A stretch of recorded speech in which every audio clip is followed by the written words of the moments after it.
Obulamu bugagga. Mu kitundu kyaffe ekiwedde twakulaga enkola za kizaalaggumba ez'enjawulo era nsuubira olina kye weeyongerako. Olwaleero tutunuulidde ensonga y'okuzza omukono emabega mu bakyala kiyite menstruation periods.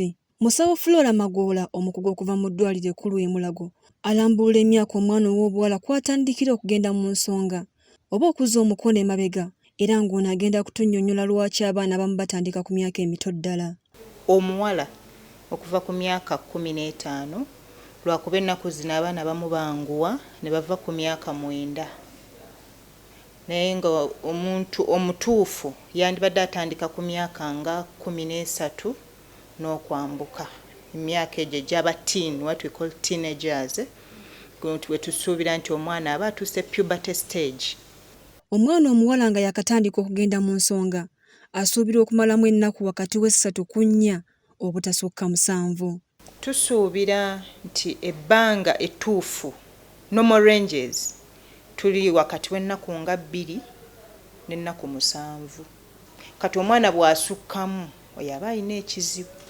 Mu kiseera kino buli muntu ayisibwa mu ngeri ye era nga waliwo abavaamu omusaayi omungi era musawo Magoola alaga kwe kiva na kiki ekirina okukolebwa. Emibiri gyaffe myawufu okuggyako ng'omwana akozesa family planning kubanga liyo family planning methods ezireeta omusaayi ogwo okuba omungi oba okuba omutono.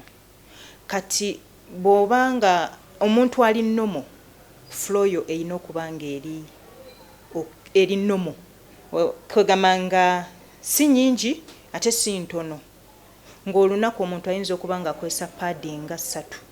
Waliwo abatera okuvaamu omusaayi nga mutono ddala wabula omukugu aliko kyalambika ku nsonga eno.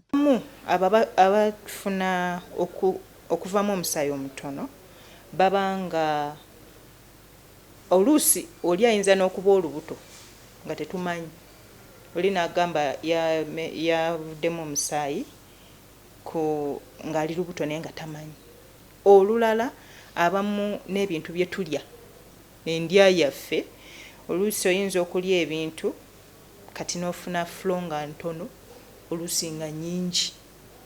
Bangi mu kiseera ky'okwekuuna akagere balumizibwa mu ndira. Musawo Magoola kyagamba nti abamu ku bakyala babeera ku nkola za kizaalaggumba so nga ate abalala kiva kukozesa kabuyonjo nga nkyafu ekibaviirako okufuna obulwadde.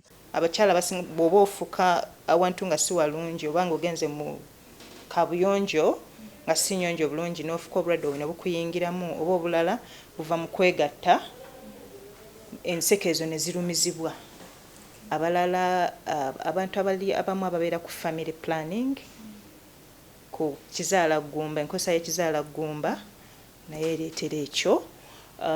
Abalala kiba mu butonde bwo nga bw'olaba nti oli azaaliddwa aliko obulemu ono azaaliddwa alina kino ne balumizibwa.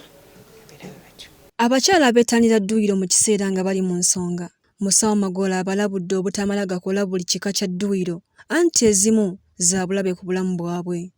Nga olubuto lwo n'abaana yeetegekera omwana okiraba kati n'abaana bwe baba yeetegekera omwana n'otamufuna ne batamuteekamu omubiri gwa n'abaana gushedinga lining ya n'abaana eshedinga gwe musaayi ogwo.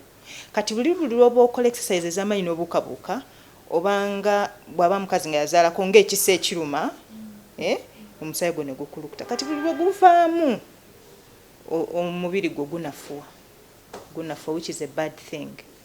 Waliwo n'abaana ab'obuwala babeera tebannazaala wabula ne bavaamu omusaayi nga gwekutte ebitole ekintu omukugu ky'atakkanya nakyo era kabeera kabonero ak'olwato akwoleka nti omwana ono alina ekintu ekitali kituufu mu nda ye. Naye tusuubira nti omwana tanneegatta omwana abato oba teens omusaayi gwe guvaamu ebyo bikulu kubajjukira eyo lining yevaako ekyabadde kitegekera omubiri ogwadde gutegekera omwana okujja gwe guvaako kuba omwana teyazze okiraba.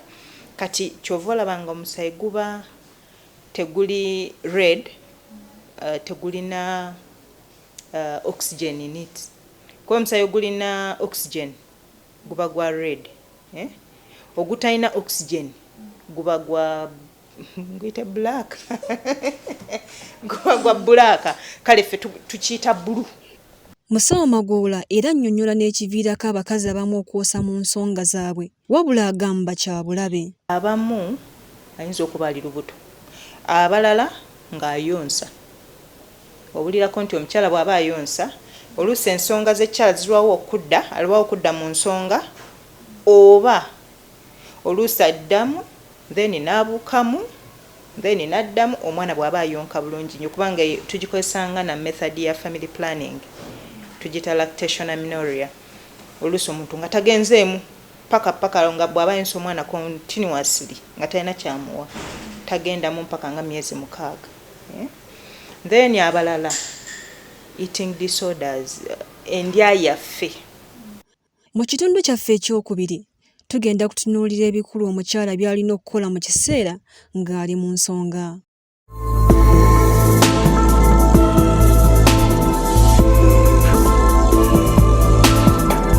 Obulamu bugagga